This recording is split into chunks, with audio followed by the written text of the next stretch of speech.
It has been 1 year since Hurricane Maria barreled through Puerto Rico, where today some parts of the island are still recovering.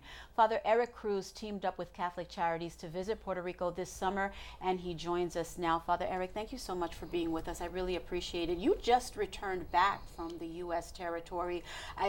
We said it ahead of this, can't believe September 20th, a year ago, is when the devastation began. How has the rebuilding of the island gone in the 12 months since? The rebuilding is slow, given the scope of the devastation and the concentration of it being in the mountainous regions, the belly of the island, where if you're flying into the major cities, San Juan, obviously, you get a taste of it, but there's no sense of the devastation island-wide, economically, personally, or family. So it's going slow. It can be frustrating.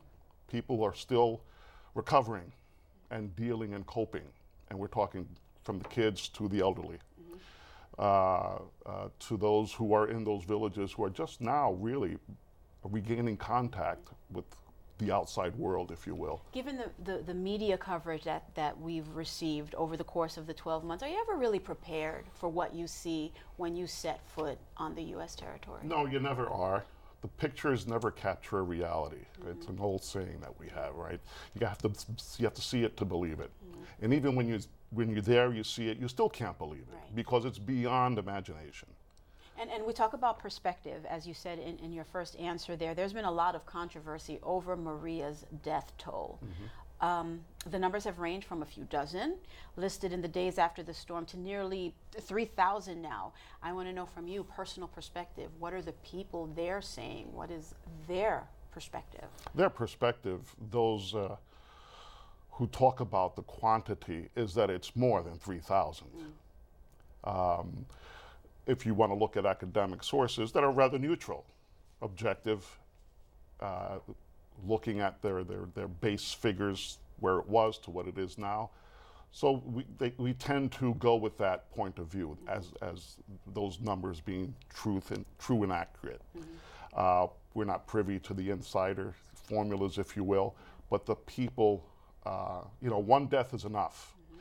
On the scope of this across an island nation, 3,000 people have come to terms with the number.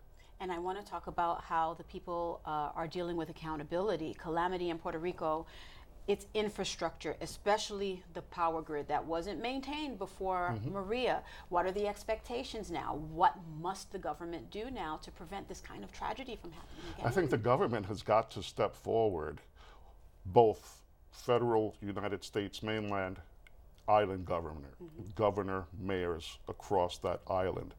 You really have to just sit down and start talking and organizing. Open up the lines of communication, and as difficult and challenging as it might be, put aside your party agenda politics and talk about what's best now and into the future. How do we set up an electrical grid, if that's going to be your focus? Who are the experts in this? And not try to get the cheapest, quickest contract on the ground that in a month is going to fail. Father Eric, I have to get this in the 30 seconds we have left. One of the biggest concerns now are the people that left and may not want to return.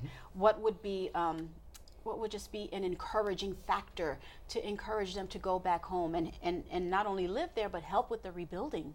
You're part of the solution. You have a voice, you have a say, you have your own personal resources and interests, the lineage of your family and your history there, but you are an essential cog, if you will. You're an essential voice and presence to what happens. You have to help and be part of your own destiny on the island, personally and communitively, and show them that you're not helpless nor hopeless. You have a lot to offer, and there are a lot of people who will walk with you to do that. Which you have done, and which Catholic Charities has done. Thank you so much, Father Eric. I really appreciate it. You're very welcome.